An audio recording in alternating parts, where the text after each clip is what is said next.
Now, talking about DeSantis and how he did. Let me say this. Ron DeSantis came prepared with graphics, guys. And he came with anecdotes, which certainly made him sound like he was running for president, where Newsom wasn't really like speaking in personal anecdotes. He probably doesn't have any like DeSantis does, because DeSantis has probably actually talked to a real person who moves from California and wants to go to Florida, whereas Newsom's never heard of a person that wants to go to California from Florida. They may have to sometimes, but nobody wants to go to California if they're living in Florida.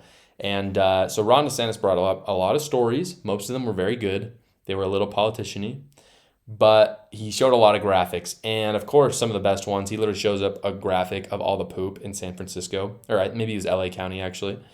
That's a really good one. Again, that's going to be in my video on Monday if you want to check that out. As well as other graphics. And so he was just very prepared. And every time he did it, Gavin Newsom would just kind of scoff at him. But I thought it was actually very effective. DeSantis came out swinging at Gavin Newsom at the beginning of this debate. And I was wondering what kind of vibe this debate was going to have. And at first I was like, maybe DeSantis is really trying to err more on the working across the aisle. Maybe he's trying to reach out to, I don't know, Californians, maybe some of the people that do like Gavin Newsom, but I don't even know who likes Gavin Newsom, to be honest. But if they like Gavin Newsom, he's trying to pander to those people. But no, DeSantis came out swinging, no nice guy routine at all, and it was awesome. There were a little bit of nerves from him at the beginning, which I found interesting for Ron DeSantis. I can't fully blame him because, as I said, he had much more to lose than Gavin Newsom. I don't think he did lose out like he could have, but the nice guy routine would have been a mistake, in my opinion. And DeSantis coming out swinging was the right move. The best line from DeSantis, and I'm going to include this. I'm going to include the clip on this on Monday because it was just fantastic. DeSantis goes through this little anecdote. And at the beginning of the anecdote, you're like, okay, this sounds kind of generic. He basically just says like, yeah, I was talking to this guy and he just talked about how he loves Florida in every way more and moved from California and it sucked there. And then he says, oh, by the way, that guy was your father-in-law, Gavin. And when he said that, me and my wife were on the couch, we were watching the debate together. We both like gasped. It was literally like, like you can like, oh, it's like almost too far. Like I'm pretty like, you can do whatever you want, like there's no rules. All is fair in love and war and politics and all those things. But calling out Gavin's father-in-law was pretty intense. And I'm not saying I didn't enjoy it because I totally did, but that was his best moment of the night. And it made me like physically uncomfortable. And I have a feeling there was a lot of people watching that debate that were like, whoa, that was pretty awesome. DeSantis brought up a lot that data can be misleading, especially when they're coming out of California, especially when those studies are literally done by the state of California. And I think one of his best points of the night, something that I've been learning more and more as I'm, enjoying and getting into politics, is that sometimes people's feelings are actually more valid than the data. And before you're like, facts don't care about your feelings, I'm turning this off, this is crap. Hear me out though. Newsom would bring up these crap statistics about murder rates, for instance. And instead of trying to refute that, DeSantis would just shake his head confidently, and he would just say something like, ask anybody who's moved from California to Florida, they will tell you they feel safer.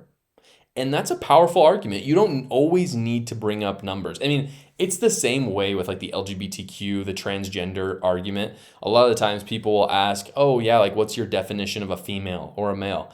And my answer to that is ask anybody in the world to look at anybody else in the world and they'll be able to tell you if they're a man or a woman. It's that simple. I don't need data. I don't need stats. It's innate. People know. They know if they feel safe. They know what a man is. They know if the economy is good or not. Like Biden will put all this crap on his social media about the economy being good or bad, but none of that is relevant. At the end of the day, just think to yourself, was the dollar going further for me under Trump or under Biden? And thinking about that for like 30 seconds will tell you immediately whether the economy was better under Trump or Biden. You don't even need to be an economist. You don't even need to look at the stats. You can literally just look at your own life experience and maybe talk to the people around you. And maybe it's important to take a large sample size and you'll immediately know it. you'll immediately know what's true and what's not. And DeSantis really highlighted this well. Um, I've never heard of someone moving again to California from Florida saying that they would rather be. I mean, DeSantis literally said this. He's like, no one would move to California for the taxes from Florida. And as they were talking about taxes, and that's its own argument. Anybody can look at that and know that. So I thought that was an effective argument by him. DeSantis did another graphic that he brought out. He brought out a porn book that Newsom has not banned from California. They talked about book banning, which of course was one of the most dishonest moments from Gavin Newsom, talking about how Ron DeSantis bans books. First off, that's never even been done at the state level, so that's fully a lie. But second off, talking about how banning books is the same thing as not allowing them in public schools is completely different. And DeSantis literally showed a book of men, like cartoon men, performing oral sex to each other, which was in California schools.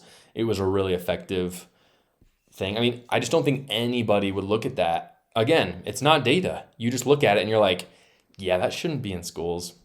You're like, yeah, DeSantis is right about it. Like, if you want to call it book banning, sure, whatever. Like, yeah, I think you should ban all the books that have oral sex in them.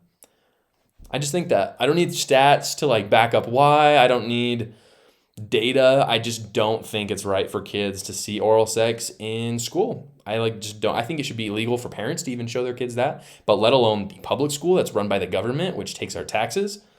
That's crazy business. And so that was very effective by Ron DeSantis. I'm glad he did that. I thought anybody who's watching would be on his side with that. DeSantis was very comfortable about just accusing Gavin Newsom for false statements he made. Newsom, of course, brought up very classic leftist talking points about accusing. I mean, it was just like the classic tale, especially with the book banning, of how dare you accuse us of that? But hey, if someone were to do that, that would be totally okay. Like that, the leftists do that every time, or even on the opposite side, they'll be like, hey, don't accuse us of that. But if people were to oppose that, that would be totally wrong. That's literally what he said about book banning. He's like, we never have sexual stuff in our schools. But hey, if there happened to be sexual stuff in the schools, banning that would be absolutely wrong. And that is the theme of the night. Was DeSantis was saying things that are just straight up true, and Gavin Newsom largely was gaslighting people and saying, no, that's actually not happening. But if it were happening, it'd be okay.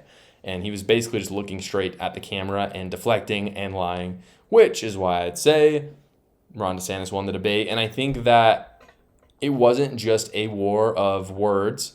It wasn't just a war of ideas. It was actually presenting those ideas. And I think the graphics and a little bit of help from Sean Hannity and Fox on showing their stats was the reason why Ron DeSantis won, because I think anybody watching that could tell that DeSantis had just a lot more facts behind him rather than Gavin Newsom, who largely just attacked and kind of deflected. All in all, Ron DeSantis is much better when he's unhinged. That is just the reality. If he can become unhinged in this primary, he may gain steam. I don't think there's any way for him to surpass Trump at this point. But if he can become unhinged, I think people could see the benefit of running him in 2028. And I think we're going to see a DeSantis-Newsom matchup in 2028, if you ask me right now. I will say as well, Trump supporters, this is crazy to me. You're seeing a new phenomenon. The reaction to the debate is really funny because what you see is liberals saying Newsom won, conservatives saying DeSantis won, and then you have Trump MAGA Republicans who are saying that Newsom destroyed DeSantis. And they're not saying why. They're not like, oh yeah, Newsom made this really good point, or he made like DeSantis look really bad for this. What they're literally doing is they just praise anybody that is attacking someone who attacks Trump. So DeSantis obviously is trying to beat Trump, so he's attacking him. They're cool with praising anybody that attacks DeSantis. Whether it is the most lefty of the left, like Gavin Newsom, MAGA Republicans will literally be like, I like that Newsom guy. I like him a lot because he's attacking DeSantis. Instead of looking at how Newsom is literally the least conservative person ever, the least America first, like literally the least MAGA person in the world. Instead, they care much more about who is attacking the people who are attacking Trump, which shows how the cult mentality is entering the MAGA field. I mean, the cult mentality has already been with the progressives forever. If it enters the conservative side, I think we could be in big trouble. And I think the reaction to this debate is a huge demonstration of where it's headed. So we'll see where that goes. I think it's a dangerous recipe, but those are my thoughts on the debate, guys. If you haven't seen it yet, you should go check it out, as well as check out my if you're like, I don't want to sit through that whole thing, check out this share this video with other people. Check out the video that I'm making on Monday. I'm going to be including the best clips in my reaction to them. Thanks, guys.